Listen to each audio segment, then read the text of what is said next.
Be on your guard against the yeast of Herod and of the Pharisees. It's Jesus' warning for us. The yeast indicates what it is that makes these people live, what moves them to what action, and determines what action they do. This goes back to what we've been saying, that we live by certain values and we act out of that. We live from what we see, what we choose, and then we act. And Pope Francis, in his book, when he indicates a time to act, says, "This time for action asks us to recover our sense of belonging, the knowledge that we are part of a people." He emphasises very strongly that we are part of a people. We are part of the Christian people. Our inheritance comes from the Hebrew people. From Genesis onwards, the law and the prophets, all the prophets said, all that is part of our heritage. We are a people. And we are a people that lives by values. And from this, we act. The chosen people of God, the Hebrew people, were not chosen because they were particularly better than anybody else. They were chosen for a purpose, for a mission. To live by God's law and God's love.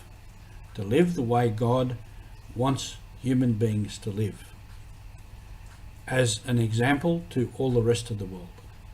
As a way of saying, we live by the true God. We live by the law and the love of that true God.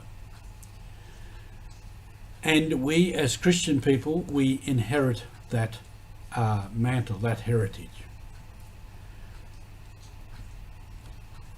To live that way. And we inherit those values that we have mentioned. So we reflect on who we are, what is our mission, and then we move to action. And as I said previously, many people in our society and around the world are actually living by Christian values.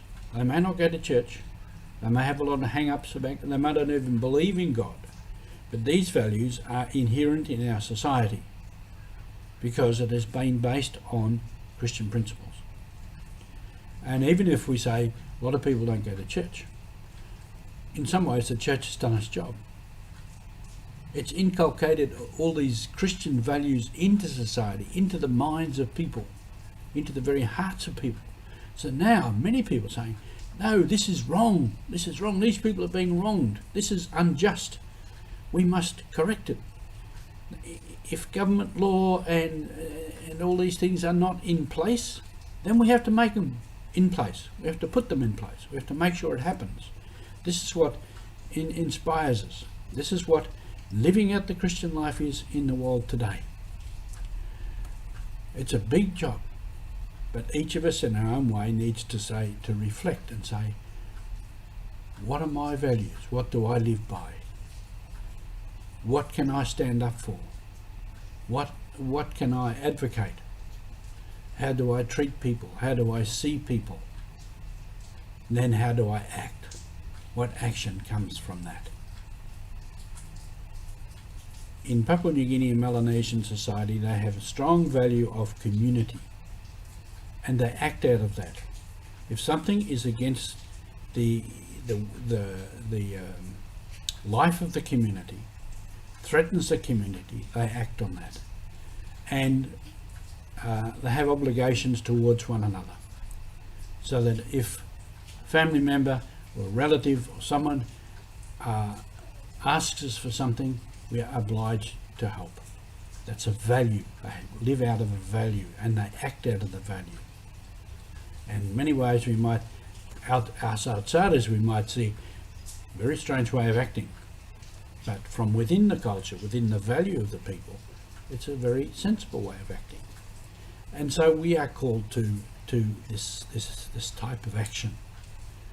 So we see, we choose, we act. This is a mission here and everywhere.